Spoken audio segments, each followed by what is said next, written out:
And welcome to this morning Aim High Live, or evening, depending on where you are. So this time of Aim High Live is for people down on the other side of the world generally, although you're also welcome to join if you're from the UK. But this is a repeat of one that I gave. When did I do this one? What do stars sound like? I think I did this on Monday. Yes, so this one is about what do stars sound like? Ooh. And so yeah, so that's what we're going to talk about. We're going to talk about what do stars sound like. But first, hi Catherine. But first, does anyone know what the mystery of this pen is? What is the mystery of this pen? Ooh, doo, doo, doo, doo, doo. What do you guys reckon is going on with this pen? There's a really good story about this pen to do with space. And I wonder if anyone... Oh, someone's on the High Live account saying invisible ink. It's not an invisible ink pen. It's got another mystery to it. What is the mystery of this pen? And it's actually something to do with like Henry's live that's coming up on Friday, where he's got another NASA-based mystery. This is also a NASA mystery. There's a very strange story about a pen relating to NASA, and this pen is called the Space Pen. So Catherine's asking who is Henry. Henry hasn't started doing lives yet, but he's going to start on Friday, and his is going to be about it starts with what do sperm whales have to do with NASA? It's I'm really looking forward to it. It's going to be on Friday at 2 p.m. UK time, and also we'll probably start to get a calendar up so that you can actually see what time that is without having to calculate it soon. And I don't think Henry's on today. Maybe. I don't think so. Okay, so Fatima's saying a pen that went in space then came back. Have you guys ever seen the picture of that dog? What's the name of the dog? I think Strelka is the first dog that went to space and then came back, but I can't remember the name of the first dog that went to space. There's like a gallery of them in Los Angeles in this really strange museum called the Museum of Jurassic Technology, which is a totally crazy place. And one of the rooms is just a dedicated gallery to all the dogs that went to space, because there were dogs were the first dogs went to space before humans, and the first dog, or maybe the first few dogs, never came back. But the first dog that did come back from space, which I think was called Strelka. Oh, Laika. Laika's it. Thanks, Bjornis. Laika's the first dog that went to space and didn't come back. Laika the dog. But I think Strelka is the first dog that went to space and did come back, because it was the first time they managed to bring the rockets back. And Strelka went on to have puppies, and they gave some of the puppies to the Kennedy family in the United States. So the Russian Space Agency was like trying to be friendly with the United States by sharing Strelka's puppies, the first ever space puppies, with the Americans. Space puppies. Obviously tensions remained tense between Russia and America, but at least they were sharing puppies. Okay, so the space pen. Does anyone know what the mysterious story of the space pen is? So there's something. There's a story that a lot of people have heard. I wonder if any of you have heard it. And I will start. Well, I'll start writing down what it is. The story of the space pen is as follows. It's that NASA spent millions developing. Oh, I'm just going to move that. Developing a pen that could write in zero gravity. And the Soviets just used... Does anyone know what the Soviets used? What do you guys think? Or at least, how does this story go?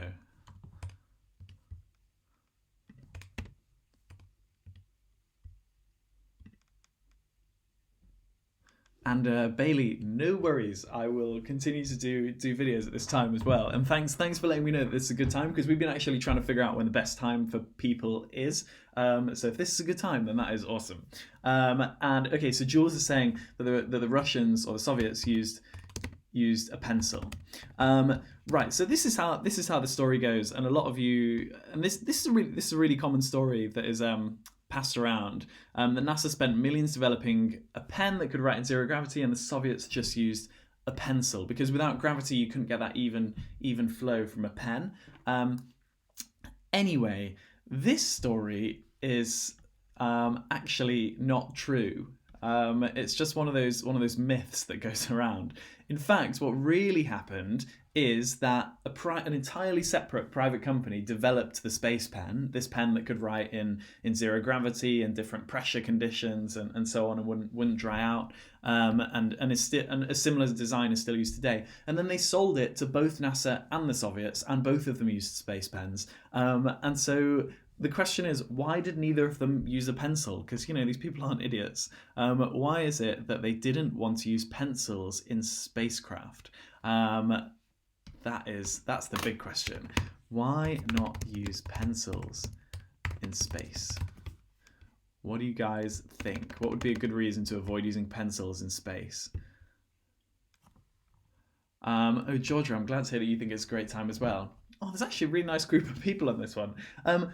Something I'm also interested in, Owen, Jules, and Georgia, is when people comment on other platforms, does it come in on Facebook? Because I know you guys are watching on Facebook, and I know that when you write comments, it goes to all the other platforms, but I feel like you only see what people say on Facebook, so you can't see all the conversation that's going on the other platforms.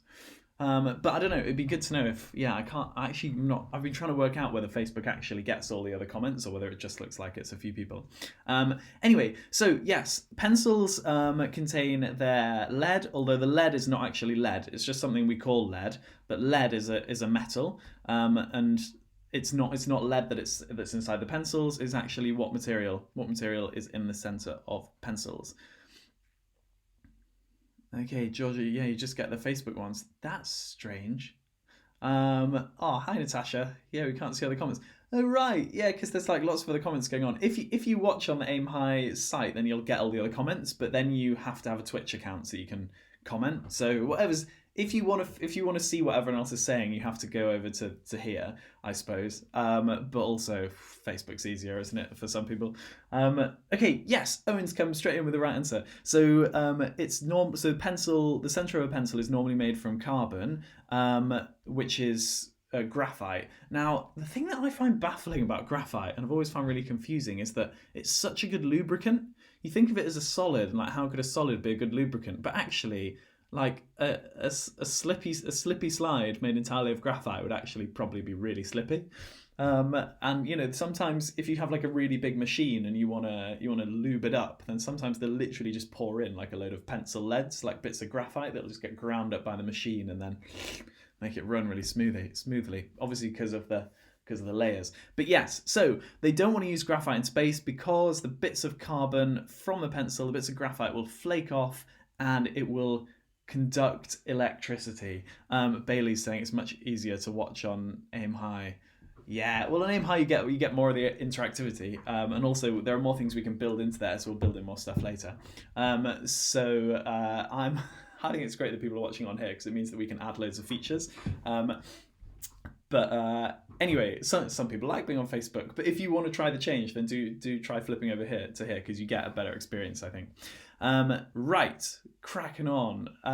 So graphite in pencils, flaking off in spaceships, and then it's conductive. Why is it a problem that it's conductive? Why would you not want conductive graphite floating around your spaceship? And for those, sorry, let's do a re-welcome to those who joined late.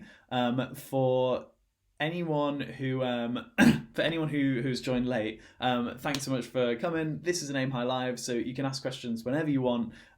This one is about what do stars sound like, but we're running loads of them throughout the week. There are loads of other people apart from me, so if you're watching on my Facebook or my YouTube, you can actually only get the other people on this via this link here, or by going to the Aim High Facebook page. Actually, I think the Aim High Facebook page is not working at the moment.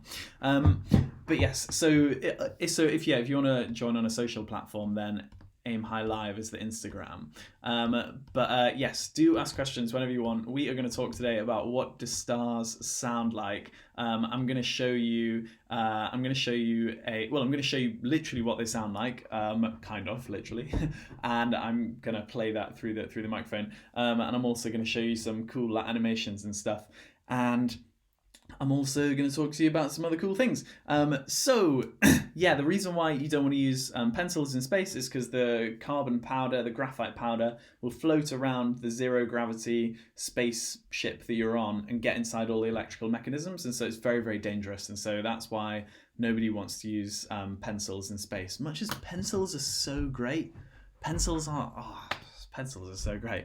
Okay, I'm going to move on to the next section now, but what do you guys actually prefer out of pens and pencils? Because I have this theory that school teaches you to think that pencils are for when you're like really small and weedy, and then you like finally get to use a pen and you're like, right, I'm never going back to pencils ever again. And then it isn't until your 20s that you look back and you're like, hang on a minute, pencils are actually so much better in every single way, in that they're not only like much better for the environment in terms of just being like degradable, but also you can like erase them, they make a much nicer mark, and like, oh, pencils are great. Bailey likes pens. Bailey, I'm so with Fatima here, pencils all the way. And Owen's saying, yeah, the graphite powder would short the circuit boards, which might lead to to implosion. Okay, so next bit. This is the sun and the earth and the moon, but obviously they're not quite. This isn't representative of their real positions. Do you guys know how far away the earth is from the moon? Because all the pictures kind of make it look like it's around this distance. Oh, I've got black hair. All the pictures make it look like the earth is actually quite close to the moon. But if my head was the earth, then the moon would be like way out by that door. The moon's like really, really far away. Anyway, so what do you guys know what the beautiful coincidence is in space with the sun and the moon? What's the amazing coincidence with the sun and the moon that that confused a lot of the ancient people, and they were like, whoa, like they seem so perfectly similar. What is the coincidence with the sun and the moon?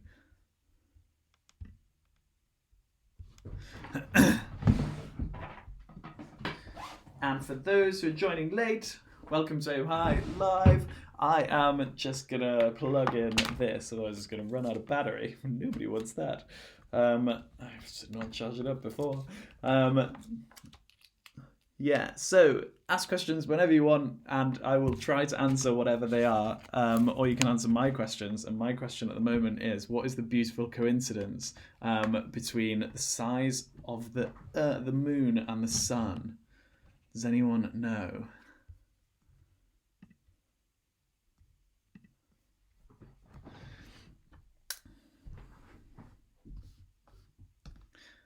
Okay, so Marisol Hunter is saying the moon is the perfect size to exactly block the sun in an eclipse. Yes, so this is one of the amazing coincidences about space, is that the sun is almost exactly 400 times larger than the moon, and the moon is almost exactly 400 times closer than the sun. And so this extremely unusual coincidence means that on our planet, the moon and the sun look exactly the same size, because the sun is much larger and the moon is much closer. And that is why we're able to get eclipses, because that's the situation where the moon will move in front of the sun, and on Earth they'll both look the same size, and so they will completely block one another out. Oh my god, I heard such a good story about some. I can't remember the details, but I'll give you the outline of like how it's to do with Europeans going to the Americas and arriving somewhere where they've been forced to forced into the coast by a storm. They've run out of supplies. They've got nothing. They need to stock up, and the locals are refusing to help them, which is kind of understandable because the Europeans were pretty horrible when they went over to the Americas in general. But still, the locals are refusing to help them, and so someone on the boat is a scientist and works out that an eclipse is about to happen, and so says to the captain, "Oh, what you could say to them is that we'll give them a sign. We'll show them an unmistakable sign of our power, and that they'll have to help us. Otherwise, great harm will come to them." Which is pretty manipulative, pretty evil, a bit rude. But still, the locals then helped because they witnessed the eclipse and they were like, "Oh my god, these people can literally create eclipses." Anyway, someone's called Beetlejuice. That's such a good name. Although whatever you said, Beetlejuice, it's been starred out. I've just got this and then star, star, star. Anyway, okay, so yes. So the sun is further away than the moon, but it's also much larger. Right. Okay. What do stars sound like? Now, obviously, we can't hear the sun. Why can we not hear the sun? Why can't we hear the sun? What do you guys think? Put your thoughts in the chat. Why can't we hear the sun?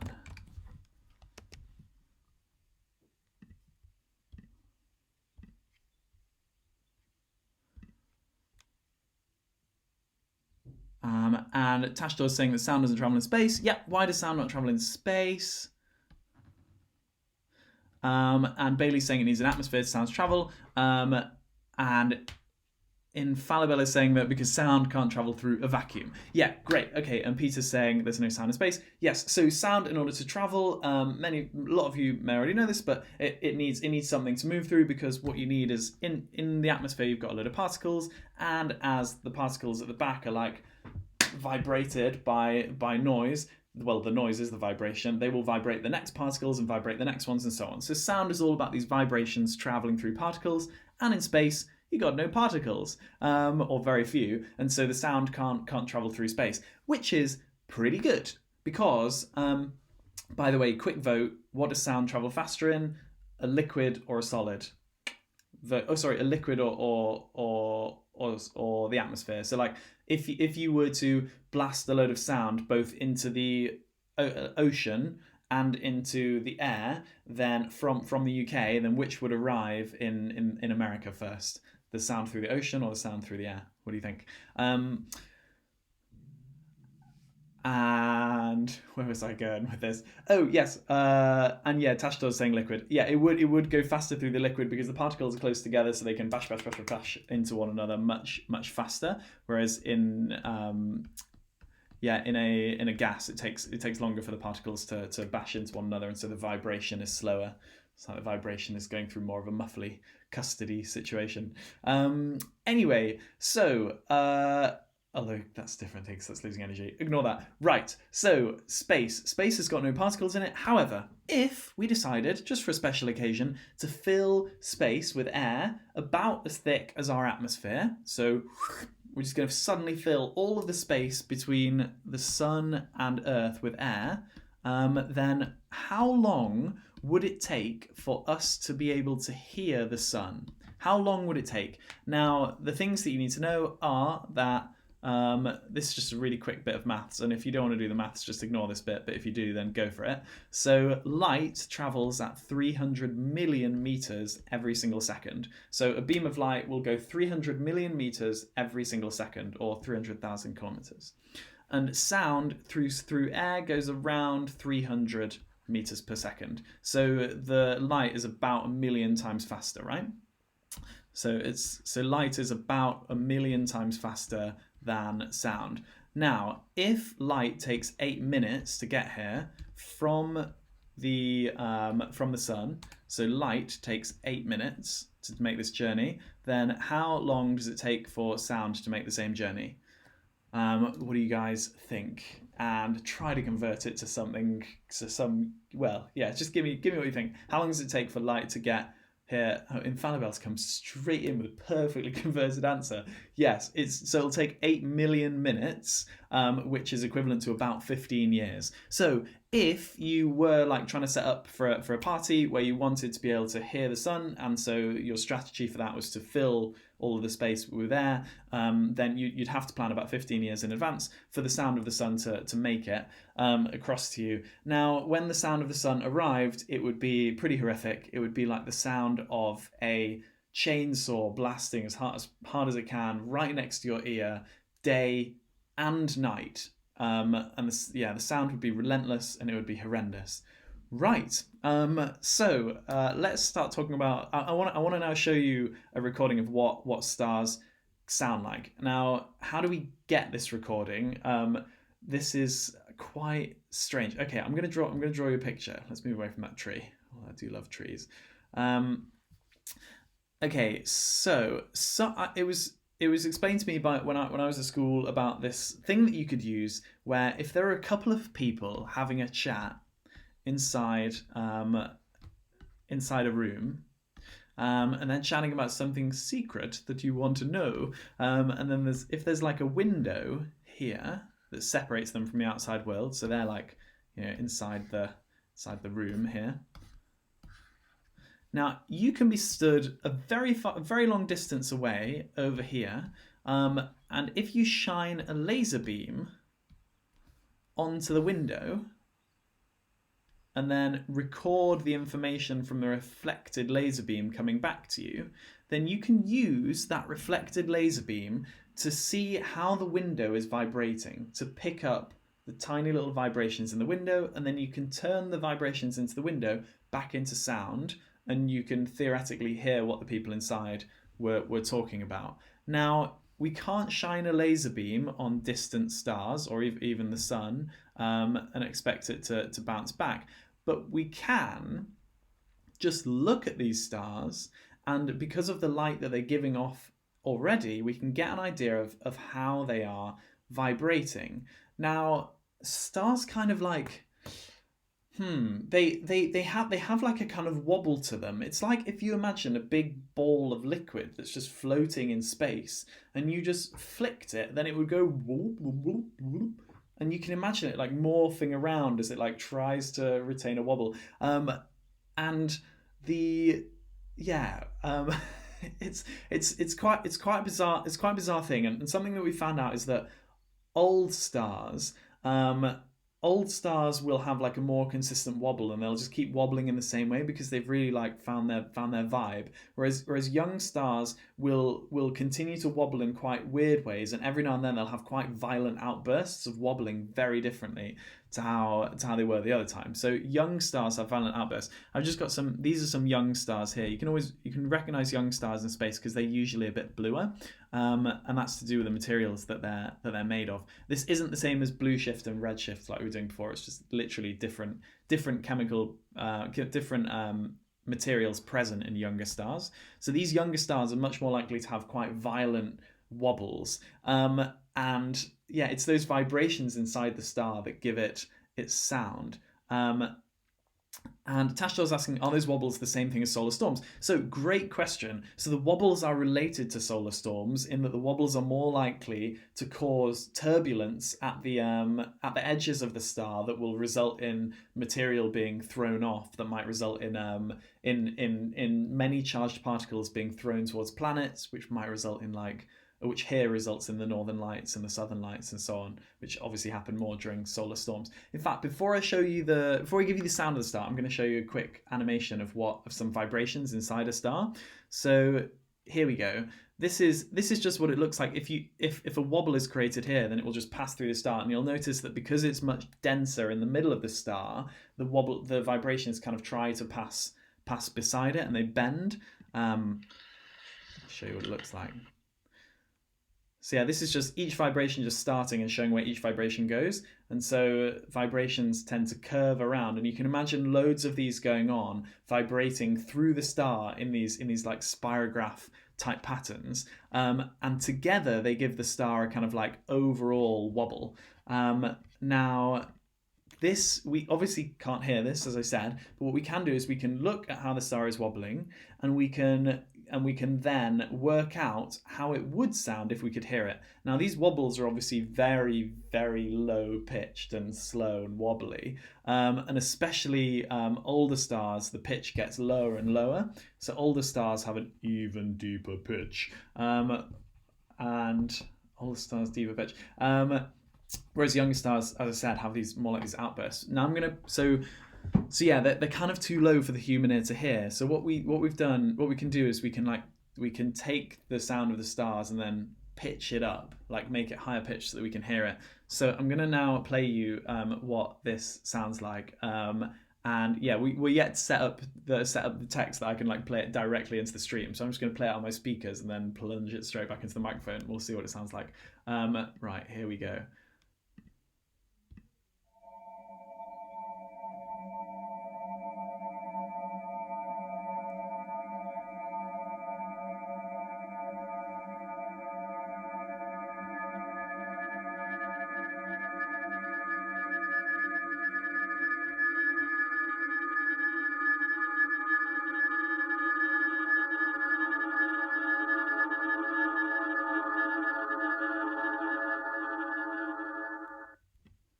So eerie, isn't it? Isn't that so cool? Anyway, that's quite literally what stars sound like, if but kind of pitched up so that we can hear it. So you can imagine it as more like a wah, like a very, very slow wobble of these things like vibrating in space. Bloop, bloop, bloop, bloop, bloop, bloop. Right. Okay. So the last thing I want to show you is just something cool about trees versus stars. So do you guys know what? Okay, vote. Let's have a vote on it. What do you guys reckon there is more of, trees on Earth or stars in the Milky Way? So stars in our galaxy. So what is there more of, trees on Earth or stars in the galaxy? What do you reckon?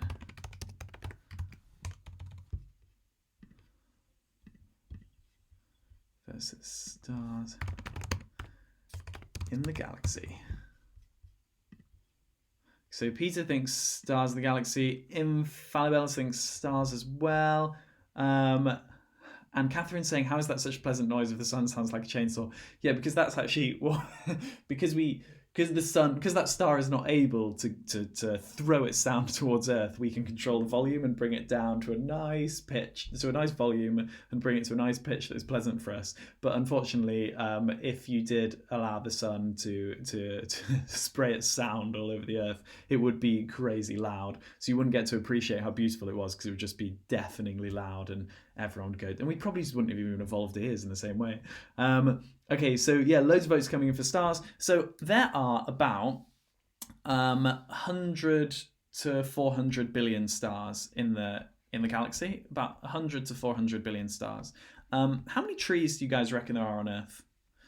And the answer is not enough. Not enough. But yeah, how many trees do you guys reckon there might be on this planet?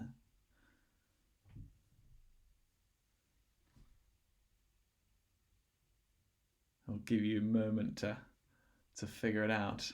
About 7, maybe 8, 5. Are you guys talking about billion, or are you just talking about literal trees? The number of trees on Earth is about 3,000 billion. There are way more trees on Earth than there are stars in the galaxy. So much more. And that includes the fact that we've cut down loads of them. So you would also call this 3 trillion. There are 3 trillion trees on Earth. The Earth is covered in trees, so much more than there are stars in the galaxy. And we need more, in my opinion. We need so many more trees. Anyway, yes, so thanks so much for coming to this Aim High Live. I've been Matthew Shrimman, but there are loads of other people doing ones that are much cooler than mine. In fact, Nish is doing one straight after this on... oh my god, it's such a cool topic. How have I allowed this to slip my mind? His is on... Oh yeah, do we live in a simulation? So Nish is doing one in half an hour, which you won't be able to watch on my personal channels. You'll have to watch it on the Aim High ones, and that is coming on in half an hour. Do we live in a simulation? I'm going to be on that. It sounds super cool. So yeah, come back for that one. And also, what would be really, really great if you could manage to is if you guys could let us know so that we can make this better, the answer to some questions, it would help so much, because we're basically like a group of people who are doing this all for free to try and do something good during the lockdown, to try and help people and like give people interesting ideas to think about. And yeah, it's we're trying to make something positive of a bad situation, and so it's really great to have you guys all coming along. We want to make it as good as possible. So what would be amazing is if you could fill in this form, so you can let us know some thoughts, and that may not have come through if you're on Twitch, in which case let me just add it now, so that you'll be able to see it if you're on there. I think I have to add it in a different way. See it if you're on. Oh, that's there. Me speaking again.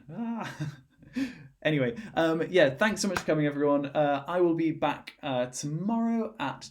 No, I'm back this afternoon. I'm back this afternoon at 2. What am I doing at 2? At 2 o'clock, I'm also doing what are the tipping points for our climate, and how does COVID factor into that as well? So this afternoon, I'm doing what are the tipping points for our climate and how does COVID factor in? And that is going to be at 2 p.m. UK time. So tune in for that. And if you can't make it, I'm going to repeat it next week, more around this time. But yeah, do let me know any thoughts. That would be really amazing. Thanks so much for coming, and maybe see you at 2 or maybe tomorrow. Ciao. Have a nice day.